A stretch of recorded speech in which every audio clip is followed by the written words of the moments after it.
What is up? Welcome to the Young Turks. I'm your host, Anna Kasparian, and we have a stacked show for you.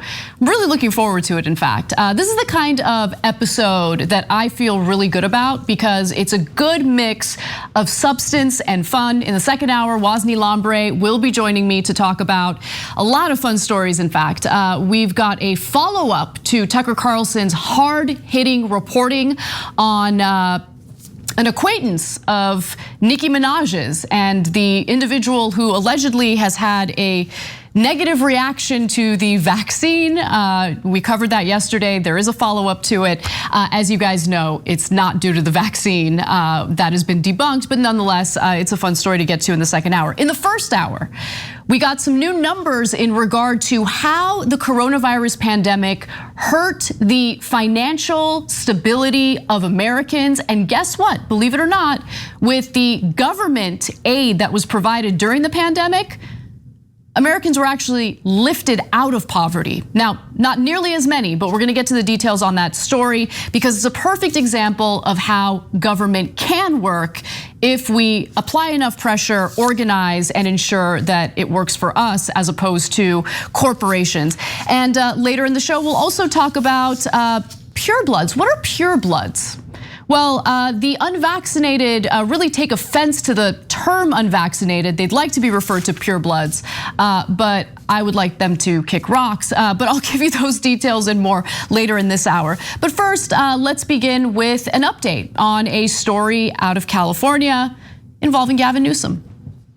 As you know, my opponent, Governor Gavin Newsom,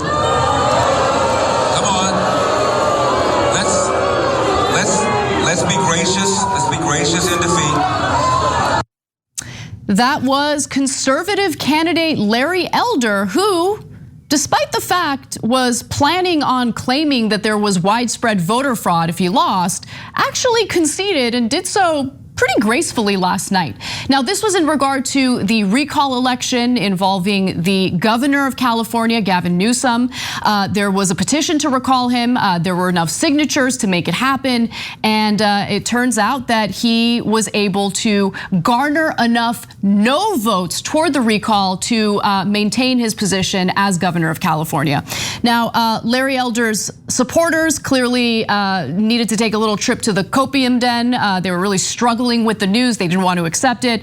But despite the political differences I have with Larry Elder, I do commend him for conceding and not trying to pull what Donald Trump did in the 2020 presidential election. Now, there are some things to learn about regarding the recall race, some pretty surprising results actually, because there were various polls that indicated that Newsom was in trouble. But apparently his ground game was strong. Democrats turned up, they turned in their mail-in ballots, and some of the fraud allegations, unfounded fraud allegations involving mail-in ballots coming from Republicans is actually really hurting them. So we'll get to those details in just a second. But first, here are the results of the election as of now. More ballots are coming in, more ballots are being counted, I should say. But as of now, with about 2/3 of the expected vote in, 64% of California voters had chosen to keep Newsom around for the end of his first term. Now keep in mind, he's facing a re-election campaign in 2022. So, there will be an opportunity to challenge him from the left should there be a strong progressive candidate. Now that margin is likely to shrink at least a little bit in the coming days as more votes are counted. That's the way it works, right? But clearly he has enough of a lead to clinch this win. He is going to maintain his position. Now Newsom had actually improved on his share in several important places. 53% of Orange County voters voted against the recall, higher than the 50.1% who backed Newsom there in 2018. Now, for anyone who might not know about Orange County, it is usually thought of as a more conservative part of California. And historically, it's been a far more conservative part of California. That's changing a little bit, but I have to be honest, even I was surprised that 53% of voters in Orange County voted against the recall. And I don't think that's necessarily a way of validating Gavin Newsom. The other candidates were just horrendous. They were awful. I had some hope that there might be a progressive alternative, and there wasn't. So it might just be an attempt to prevent a more unstable nonsense in the state. So the GOP also is now worried that some of the claims of voter fraud, especially when it comes to mail-in ballots, coming from the likes of Donald Trump, is actually harming the Republican Party. So Republicans are especially worried about the damage Trump is doing to mail-in ballot habits of base Republican voters, habits that GOP strategists have spent years building up. Registered Democrats made a disproportionately high share of ballots returned by mail, while many Republicans appear to have waited for Election Day to vote, if they voted at all. So look, the mail-in ballot, which is how I voted in this recall election, I voted no, was incredibly easy, right? I mean, you get it at home, you just fill it out, send it back. You don't have to deal with any type of obstacle. There are no issues. But if you are a Republican voter and you've been consuming anti-mail-in ballot messaging, which claims that it's not a valid way of voting, it's not a credible way of voting, there's gonna be an issue with voting that way, well, then you're less likely to vote by mail. And then once Election Day comes along, you might find some obstacles in the way of casting your ballot. So now the GOP is really concerned about the damage that Donald Trump is doing. And to be sure, Trump was already preemptively, before a single ballot had been counted, claiming that the election was rigged. Okay, so it didn't end up helping the Republican Party. It didn't end up helping Larry Elder. And so we'll see if they actually learn any lessons from that. Now, Newsom's actions during the pandemic were the primary reason why this recall election was desired by right-wingers mostly, right? So there were business closures. For me personally, I think that he handled COVID far better than Republican governors in this country have handled COVID. I had issues with Gavin Newsom for a whole host of other things, including his unwillingness to shelter the homeless, provide permanent housing for them. I have issues with the fact that he decided to bail out PG&E, a private utility company that has sparked wildfires in the state. So those issues, though, did not go into the decision making by right-wing voters. They were upset at Gavin Newsom and some of these business closures. However, recall supporters who collected more than 2.1 million signatures did so on the strength of voter frustration at school closings, economic stagnation, and the early wave of COVID-19 cases that disproportionately hit low-income and minority communities. But he actually did manage to kind of turn things around, because his messaging went from closures and mask mandates to let's get people vaccinated, and he's done a decent job with that. So by the winter and spring of 2021, Newsom's approach to combating the virus had changed from encouraging people to stay at home to encouraging people to get a shot. And while some states have experienced challenges with vaccine hesitancy, California is not one of them. 83% of those over the age of 18 have received at least one shot. So that's certainly some good news. Now let's get to some of the reporting on this that certainly rubbed me the wrong way, okay? Because Gavin Newsom's campaign said something that I think is accurate yesterday. When it was clear that he was going to remain in office, he was asked whether they plan on celebrating. And he's like, no, I mean, there's really nothing to celebrate. This is a recall election. This is not a good look, right? And I think that's right. Unfortunately, the rabid conservatives in this state kind of controlled all of the media coverage on this issue.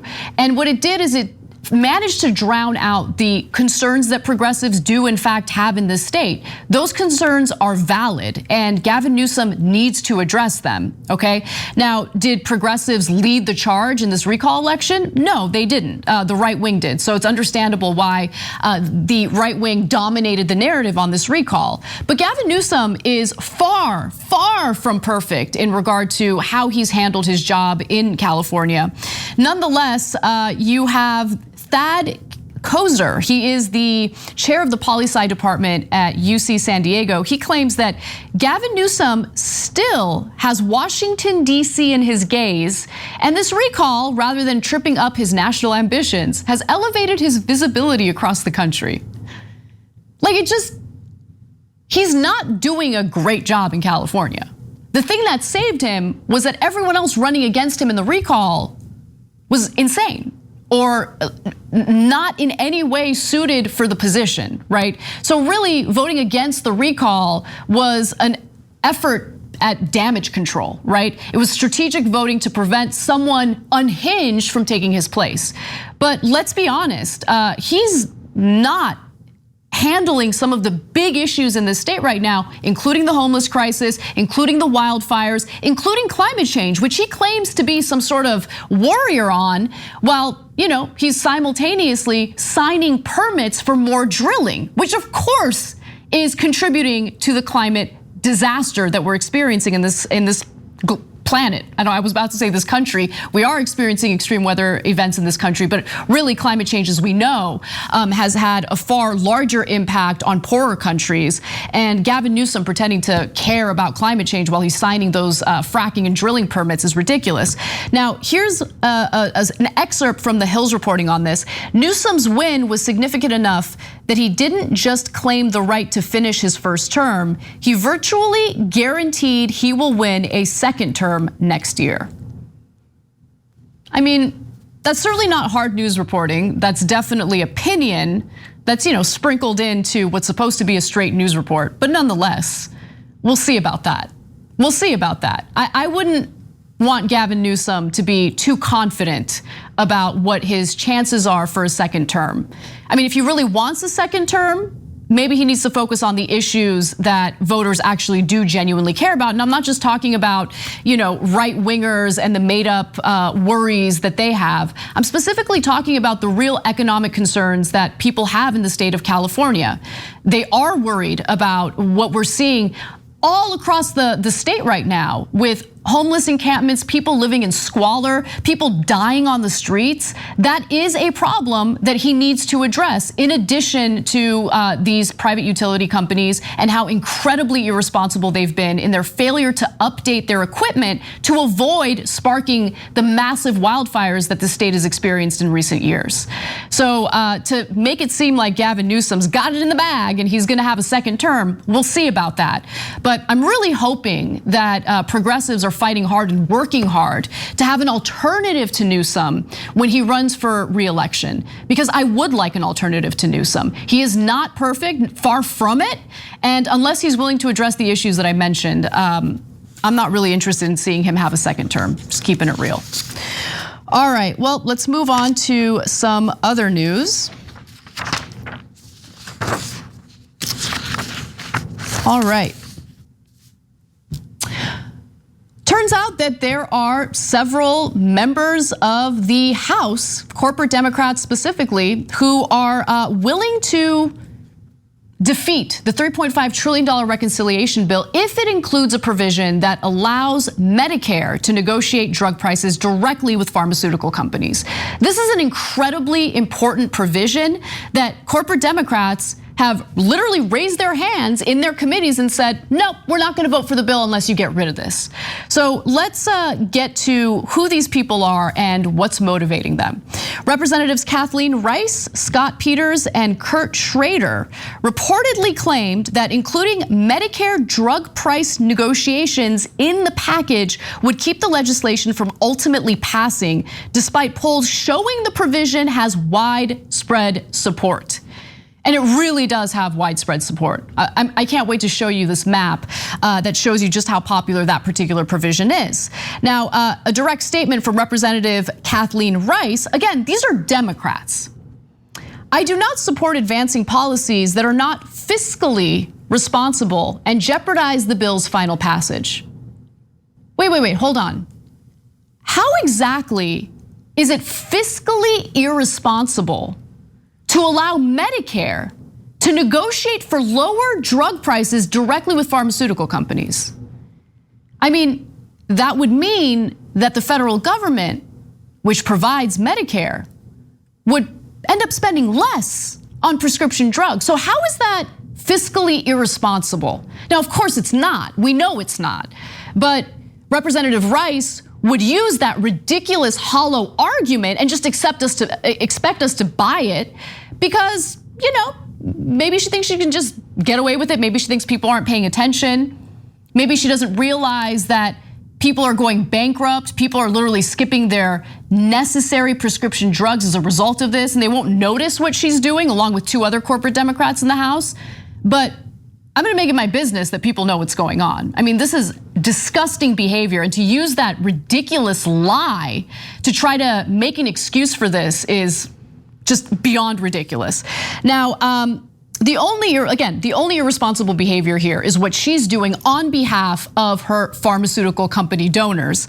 Americans currently pay 2 to 3 times more than people in other wealthy countries for prescription drugs. 1 in 4 struggle to afford prescriptions, and 30% of Americans report having cut pills in half or skipping doses to save money. In one of the richest countries in the world, that's what Americans are having to deal with due to our privatized healthcare system. And in the case of Medicare, public healthcare system, you have this ban on allowing Medicare to negotiate for lower drug prices directly with pharmaceutical companies. And by the way, that is an accomplishment by the pharmaceutical industry, by their lobbyists, and it's something that they're incredibly protective of. And so when you see Democrats go against their own constituents in this way, understand that there are very clear influencing factors that just get completely ignored by the press. Now, these lawmakers also feel invincible enough to go against the policies that the vast majority of their own constituents want. In fact, 90% of Rice's constituents support the provision, while only 18% believe the argument long made by pharmaceutical companies that allowing negotiation by Medicare will harm innovation. Similar poll results were found in Peters's and Schrader's districts. Now, there was this wonderful map put together by the Data for Progress organization. They wanted to help people visualize, more importantly, help these lawmakers visualize just how popular a provision like this really is, okay? And we know how divided the country is. We hear about how polarized things are. But when it comes to many of the bread and butter issues, certainly when it comes to healthcare, when it comes to prescription drug prices, when it comes to wages, the issues that actually impact Americans in their pocketbooks, there's a lot of agreement. Doesn't matter what state you're talking about. Let's take a look at this map. So most Americans want this provision. You can see it. So the blue represents support for the provision. So the lighter the blue, the less support there is. But as you can see throughout this map, the majority of states overwhelmingly support it. In fact, the entire country, regardless of what state you're talking about, at least 88% of constituents, 88% of voters are in favor of this provision. And of course, it goes even higher if you're in states like Maine, for instance. If you're in, look at that, Florida. And Florida is considered a red state at this point. But remember, Florida just passed through a ballot initiative a $15 an hour minimum wage. So Democrats can't argue that they're against provisions like this because, I'm running in a purple district. It's super risky for me to do this. They can't use that excuse. And so Rice would have you believe that it's somehow fiscally irresponsible for us to spend less money on pharmaceutical drugs. That's not really how fiscal conservatism works, right? I mean, fiscal conservatism is about saving as much money as possible. So Rice is full of it. I mean, I think it's pretty clear at this point. And so what is motivating them? Look, I know it's repetitive. We talk about it on the show all the time, but we do it because others won't do it. They just pretend that these lawmakers, what they say, they take it at face value, that they're actually worried because they're running in a purple district, that they're actually worried about this being fiscally irresponsible. They just believe whatever the lawmakers tell them to believe, but we don't believe that. Common Dreams, which is a great independent outlet, reports that both Peters and Schrader have both accepted tens of thousands of dollars in donations from the pharmaceutical industry this election cycle. Pharmaceutical companies are the top contributors to Peters' campaign in the 2021 to 2022 cycle. They've already donated $88,000. And listen, $88,000 might not seem like a lot of money, especially when you look at the coffers of these lawmakers, right? The amount of money they're able to fundraise.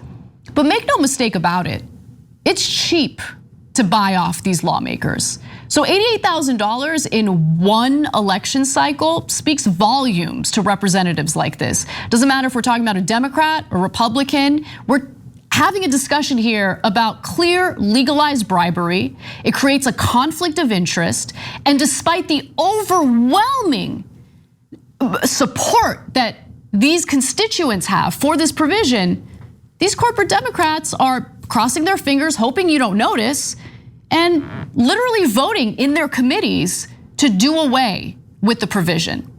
Now, this vote happened in the Energy Committee. This was in the Energy and Commerce Committee. They voted down the provision.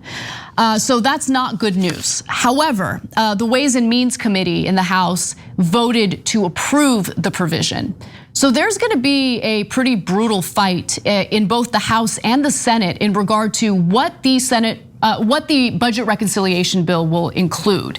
And some of the most important provisions are on the chopping block, and it's not because of the power that the GOP has, it's because of the legalized bribery that influences these corporate Democrats. And I'm happy to call them out by name. And if you happen to be a constituent living in the district represented by either Kathleen Rice, Scott Peters, or Kurt Schrader, hit them up, give them a call, and ask them, why did you just vote down a provision that would save money for our government, and also a provision that an overwhelming percentage of your constituents are in favor of? All right, we got to take a break. When we come back, we have some more news for you, including some evidence on how government can actually work for you. It could actually lift people out of poverty. We have a case study for it, and we'll talk all about it.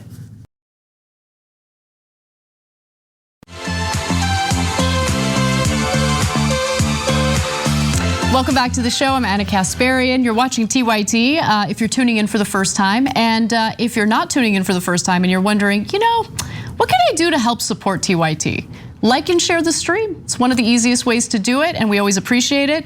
I don't typically read messages I get personally, but I'm gonna read this one because it has to do with the show and what's coming up in the second hour. Tay writes in, Tay, I love this handle. Tay, the manager will see you shortly, writes in and says, I heard Waz is on tonight. I love him, always a pleasure when he's on. Look, Waz is a personal friend of mine, and I love doing the show with him as well. It's always a good time, and lucky for all of us, the second hour is jam-packed with lots of fun stories, including, this might be done in the bonus episode, let's keep it real, okay? So you should become a member, tyt.com/join, or click that join button. Ben Shapiro talked about sex again. Yep, he did it, because he can't help himself. And it's always a good time when he does, so. Pegging is the topic of discussion today. Yep, so tune in for that. All right, well, before we get to the fun stuff, let's talk about how government aid actually works and helps to lift people out of poverty.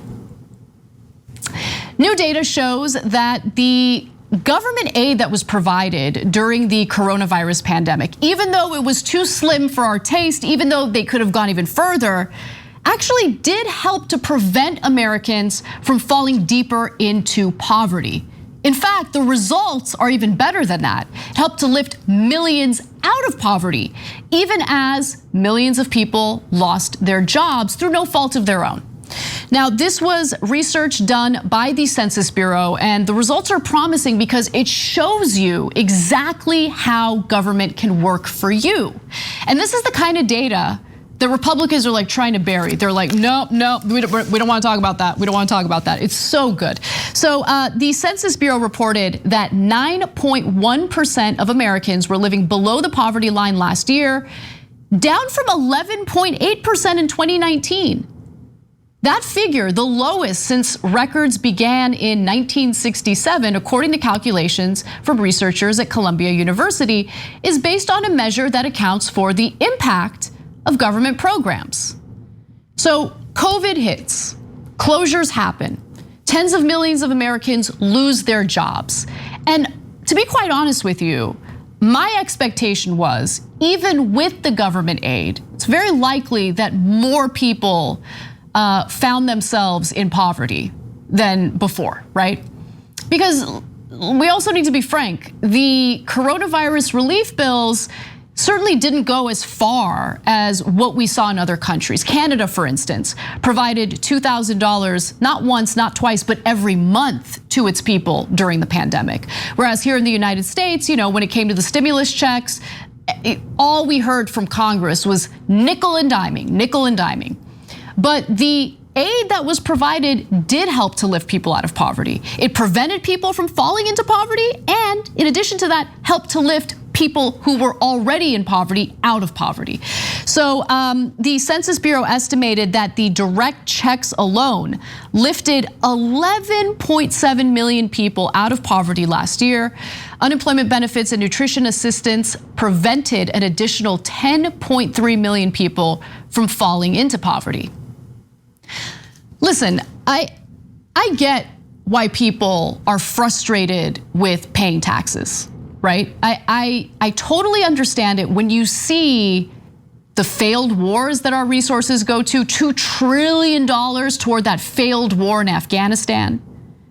But when I see our tax money, when I see government revenue go toward helping our fellow Americans, I don't know about you, but I feel like that's real patriotism. Like, I feel proud. Like, I feel proud to pay my taxes when I know that it's actually going back to my fellow Americans and we're helping people out when they're in a tough situation. Warmongers will have you believe that patriotism starts and stops at invading other countries. No, patriotism is looking out for your neighbor, is looking out for your fellow American, making sure that people are made whole when they suffer the economic consequences of something like a pandemic, something that is through no fault of their own. Let me give you more details about this. Median household income fell. Median household income last year fell 2.9%, adjusted for inflation, to about $68,000. That figure includes unemployment benefits, but not even stimulus checks or non-cash benefits such as food stamps. So, when you consider those other government programs, it helps Americans even more. The decline reflects the pandemic's toll on jobs. About 13.7 million fewer people worked full-time year-round compared to 2019. And so why do lobbyists, why does the business community, the US Chamber of Commerce, for instance, why are they so obsessed with defeating important provisions in coronavirus relief bills, or the $3.5 trillion reconciliation bill that includes all of these important agenda items, including childcare, free community college? Why do they want to do that? Because they love knowing that Americans are desperate and feel like they have no choice but to accept the meager wages and no benefits that they offer through the positions that are open in their companies. Like, there is a concerted effort to create a situation in which workers are desperate. And when workers have options, when they're made whole through a catastrophe like the coronavirus pandemic, well, and by the way, let me just be clear. A lot of people were not made whole. This was an effort that worked in avoiding, poverty becoming worse in the country than it already was, right? So poverty wasn't exacerbated in the country as a result of these government programs. So a lot of people weren't made whole, but what the government did help to prevent additional Americans from falling into poverty as a result of this pandemic, and some millions were lifted out of poverty because of the help. Now, when it comes to the labor crisis, the labor shortage, what's the driving factor there? Well, the business community would have you believe, oh, this government aid. It's all about the government aid. That people are lazy, they just want to sit around and collect government checks. That's what this is about.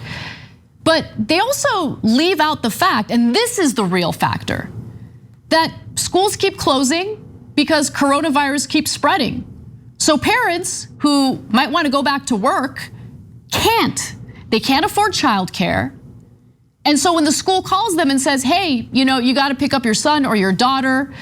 There was a COVID outbreak in the school. We're going to have to make them quarantine. Mom's got to go pick up that kid, and who's going to watch that kid? So the business community tries to defeat, usually very successfully defeats, legislation that would raise their taxes in order to pay for childcare. And then they turn around and say, well, why aren't these lazy bums going back to work? Well, I mean, you kind of created a situation where people feel like they have no choice. They pay low wages, so mothers are looking at their finances and they're like, what's the point of me going to work when my entire paycheck is going to go to childcare?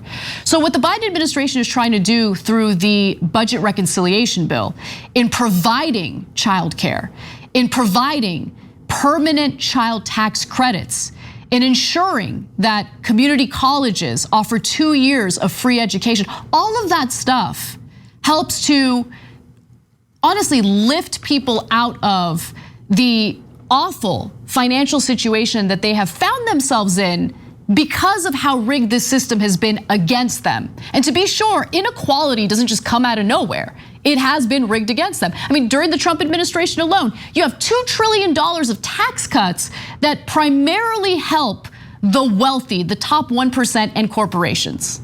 They said it was a middle-class tax cut. That is not what it ended up being. They have no problem with that. But when it comes to ensuring that the system provides equality of opportunity, allows for Americans to be able to take care of their families and go to work, allows for Americans to get an education without falling deeper and deeper into debt, they don't want to pay for that. That's what this is really about. So this is a perfect example of how government can work. And imagine if they go even further. Imagine if Biden succeeds in getting that budget reconciliation bill passed. Among those who kept their jobs, by the way, they did real well. Median earnings rose 6.9%. And by the way, an estimated 7.5 million people lost their federally subsidized unemployment benefits this month after Congress allowed that, allowed the unemployment benefits to expire.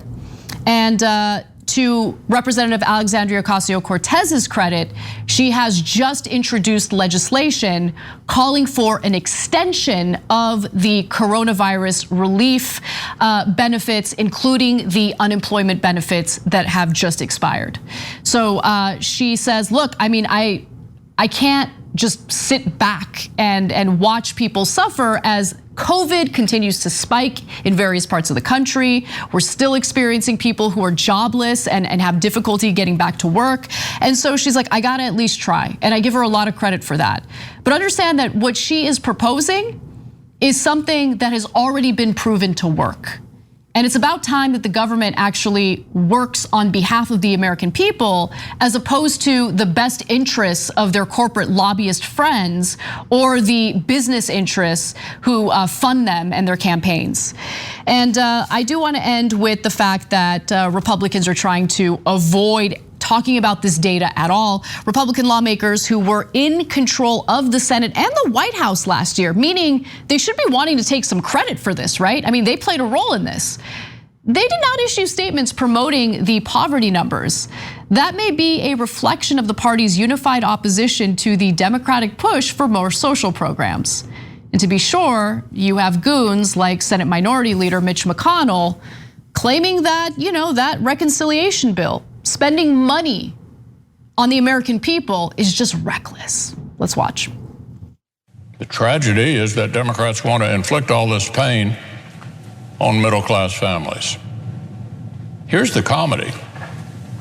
They won't let Republicans have any say in this monstrosity, but they want our help raising their credit card to make it happen. Democrats want Republicans to help them raise the debt limit so they can keep spending historic sums of money with zero Republican input and zero Republican votes. So imagine a friend tells you he's flying off to Las Vegas to blow all of his money. He doesn't care that you think it's irresponsible. You aren't invited to come along, but he wants you to co-sign a loan for him before he leaves. So that was Mitch McConnell whining about the reconciliation bill as the Senate was debating about raising the debt ceiling. Now, he's gonna tuck tail and raise the debt ceiling. Not doing so means that the US would default on its debts. So he's gonna be a good little boy and he's gonna do what he's supposed to do. But the point here is, despite all of the faux populism coming from right-wing figures, I mean, Manchin hasn't really dipped into that, but we do hear a lot of lip service from GOP lawmakers regarding like, oh, Americans are really struggling. It's unfair, it's the elites, it's the global cabal. They don't wanna help you out. In fact, they don't even wanna take credit for what they did last year to help Americans. Something that I would want to campaign on, something that I would want to bring to everyone's attention. Look, we passed policy that worked. The reason why they're not talking about it is because their donors are telling them to shut up and do whatever you can to strip down or fully defeat that budget reconciliation bill. We don't want to spend money on helping Americans out. That's how it works. When we come back, we will talk about why anti-vaxxers don't want to be referred to as the unvaccinated. And they have a pretty goofy nickname that they would like instead. Come right back.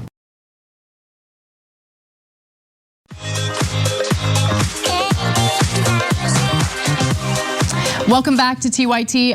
One of our viewers asked about what happened to the conversation with the anti-vaxxers. I didn't know what that was about. Apparently, Cenk did an interview with anti-vaxxers. I don't know if it's available yet. A lot of the conversations end up being pre-taped and then they get released later. But apparently it was a contentious conversation. That's what I hear. So I'm really looking forward to watching it.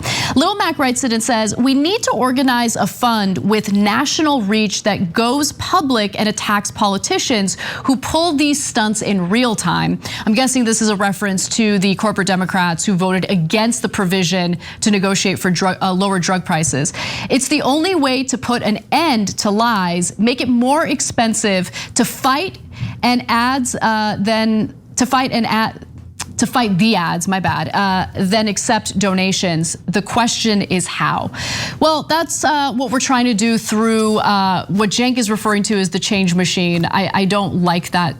I don't like that, title. But to learn more about that, just go to tyt.com/change because we're trying to, mobilize our members, find ways to organize people, and apply pressure to corporate Democrats. You can learn more about that again at tyt.com/change. All right, let's talk about these goofy conservatives getting real hurt because they don't like to be referred to as anti-vaxxers. Conservatives are expressing displeasure at being referred to as the unvaccinated, and they're expressing their displeasure on social media platforms like TikTok. In fact, the word that they would like used to describe them is pureblood. They want to be called pureblood. I think that's worse. The new pureblood trend seems to have gotten a big boost from conservative TikTok influencer Lindsay Marie in a post shared last week that had hashtags like pureblood and unvaccinated.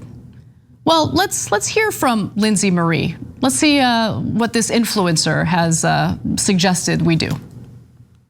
So I'm just sitting here and I'm thinking, from now on, I refuse to be referred to as unvaccinated. I want everyone to now call me pureblood. you're telling us how we should refer to you. Like the people who are refusing to get vaccinated during a global pandemic where more than 650,000 Americans have already died, where schools have to keep shutting down, closing, reopening, shutting down again, where hospitals are overwhelmed with unvaccinated COVID patients. Oh, I'm sorry, are we inconveniencing you by referring to you with the correct, accurate word, unvaccinated? Does that offend you? Oh, I'm sorry. I'm sorry. You want to be called pureblood? I mean, what is this goofball nonsense? No, but it goes to the issue, and we repeat it over and over again, of entitlement. That like they're the victims. Like we're not referring to them with their preferred nickname or their preferred description. Like we're the bad guys. Like the unvaccinated don't like that. No. I am entitled to be referred to as pureblood. No, I'm gonna call you whatever the hell I want. The video has since racked up nearly 250,000 views, probably more at this point. And Lindsay Marie is now promising her followers, and here comes the grift, that a line of Pure Blood merch, which will feature an image of a lion and the text Pure Blood, unmasked, unvaxxed, unafraid. I mean, it's clown stuff. Leanne Star 23 also took the analogy a step further because of course, how could they not? In like 5-10 years, maybe less, all the people who are unvaccinated were gonna be hunted, she warns. It's gonna be like Resident Evil. We're gonna be we're gonna be the antidote because everyone else is whatever, and we're gonna be the only ones with pure blood. So it reminds me of the story that we did, I don't know, a few weeks ago about the unvaccinated men who think that their semen is gonna be like a hot commodity. They're like, oh, everyone's gonna want that unvaccinated semen. No, we're not. Pretty sure we're not gonna want that. Pretty sure we find you repulsive. not interested. But these people, like, they're so self-important. They're like, oh yeah, everyone's gonna want our pure blood, our pure unvaccinated blood. I mean, no, definitely not. And I hope you survive COVID to be able to experience us telling you, no, we're not interested. Let's go to one more video of yet another TikToker.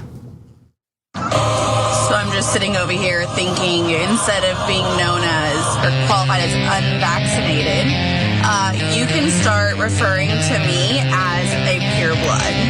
Thanks. Like I can't get past the sense of entitlement. Like I can't get past it. Like putting themselves up on a pedestal, and it's like, I am gonna tell you how you need to refer to me.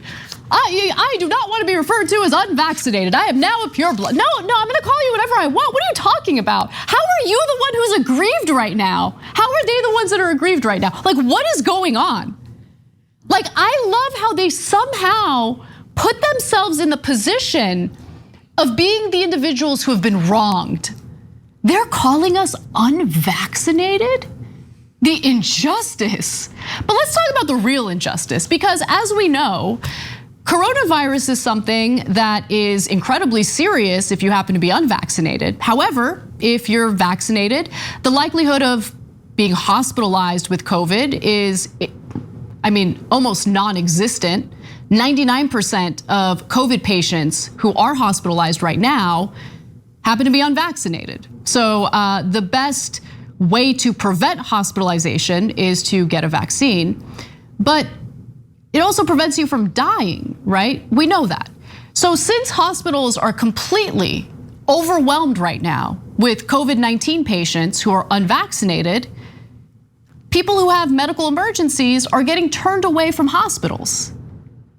I would argue that they have more of a reason to be aggrieved, right? I think they're the ones who might have something to complain about. So let me give you some statistics from various states. Let's go to the last graphic here. The federal government's latest data shows Alabama is at 100% capacity of its intensive care unit. And then Texas, Georgia, Mississippi, and Arkansas are at more than 90% ICU capacity. Florida is just under 90%. And understand, that's statewide. So you might live in a part of Florida or Georgia that's completely overwhelmed. You'll get turned away. They might tell you the only ICU bed that's available, you're in South Florida, you gotta go north 400 miles or something. I mean, that's how serious the situation has gotten because of people who refuse to get vaccinated. Because of unvaccinated people overwhelming these hospitals. And there are real consequences for that. People die as a result of that. Not from COVID, although COVID patients are dying as well. I'm talking about people who have medical emergencies because medical emergencies happen and they can't get a bed in a hospital. They can't get the care that they need because of people like the individuals that we just saw promoting the notion that not getting vaccinated is great. It makes you a good person, it makes you a pure blood. I'm gonna give you a few specific examples of people who have died as a result of not having the ability to find an open ICU bed. Let's go to the first video. This was U.S. Army veteran Daniel Wilkinson on an emergency room stretcher shortly before he died.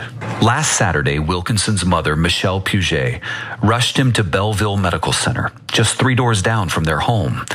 But for Wilkinson, help was still too far away. ER Dr. Hassan Kakli treated Wilkinson, and he discovered that he had gallstone pancreatitis, something the Belleville Hospital was not equipped to treat.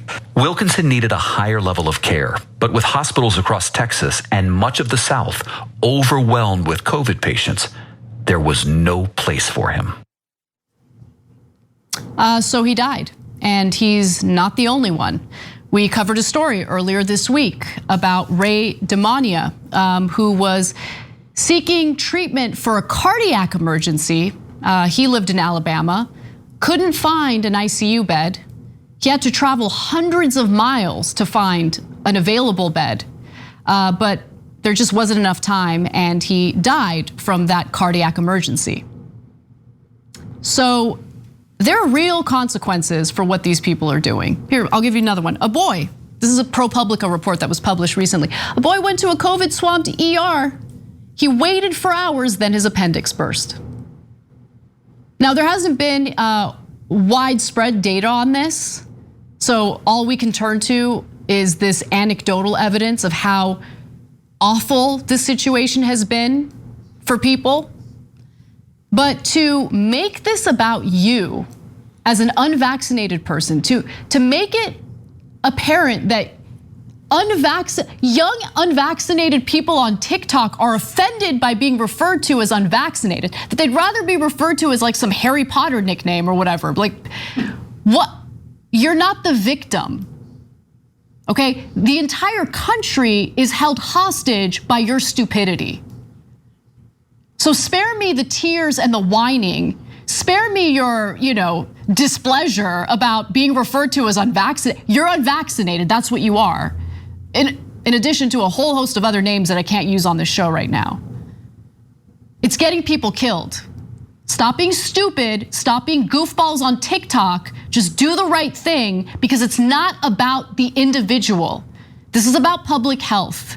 It's about the actions of the unvaccinated, not just harming themselves or their own family members. It's about harming the entire country. So, I don't know. I hope they can handle that commentary. Seems like if they're having a tough time with the word unvaccinated, they might need some therapy after watching this. Who knows? Anyway, we're gonna take a break. When we come back, Wosny Lambre will join me to talk about some more news, and later in the show, a lot of fun. Don't miss it. Thanks for listening to the full episode of The Young Turks. Support our work, listen ad-free, access members-only bonus content, and more by subscribing to Apple Podcasts at apple.co/TYT. I'm your host, Cenk Uygur, and I'll see you soon.